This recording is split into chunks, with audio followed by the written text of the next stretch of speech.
We start tonight with junk houses jeopardizing neighborhoods. After our initial reports on the growing problem in Cleveland, Lorain residents and city leaders contacted News 5 about the same problem there. So, News 5 investigator Joe Paganakis back on the job tonight. Joe, Lorain City Council approved tougher penalties for repeat violators this past Monday. Rob, Lorain City leaders say they don't want to put rogue property owners in jail, but a trip behind bars and big fines could be coming their way if they repeatedly refuse to comply.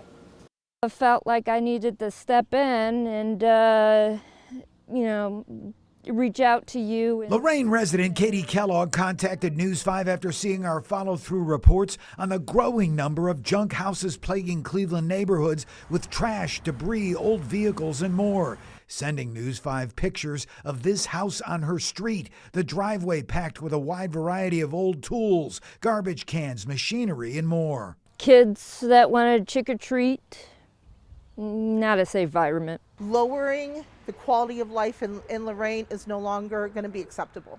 Ward 2 Lorain Councilwoman Victoria Kempton is well aware of the problem in trying to keep up with homes that need to be demolished and Lorain homeowners who are stacking up loads of debris on their properties, conducting outdoor auto repairs out in the open.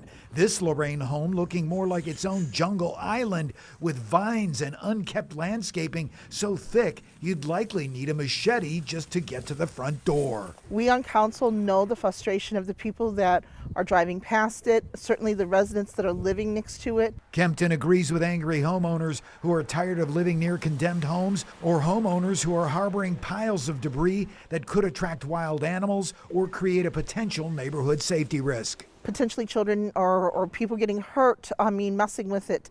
So, there's a litany of things that, are the reasons that we don't want this. Kempton and her council colleagues passed new legislation on October 16th, moving up violations of this type from a minor misdemeanor to a first-degree misdemeanor. And Kempton showed News 5 how the Lorain Housing Court docket is now packed with dozens of violators who will face heavy citations in the coming weeks. We're not going to tolerate it as a representative. We are going to have them cited.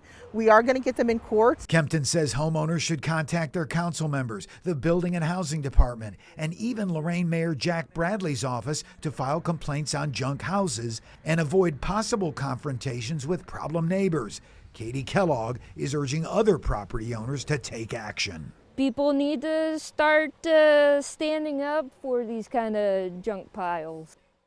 And Lorain Mayor Jack Bradley called me tonight. He said his office takes the junk house problem very seriously and that his chief building official now has a crew that proactively goes out on patrol for problem houses and homeowners who, Rob, could receive a violation right on the spot. Okay, Joe, you mentioned the new Lorain legislation that passed a couple days ago, stepping up the penalties. Now, a trip to jail for convicted repeat offenders now part of that law?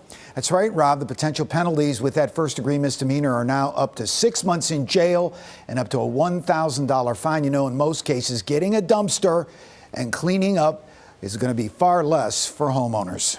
Good tip. Joe Paganakis in the newsroom tonight. Thank you, Joe.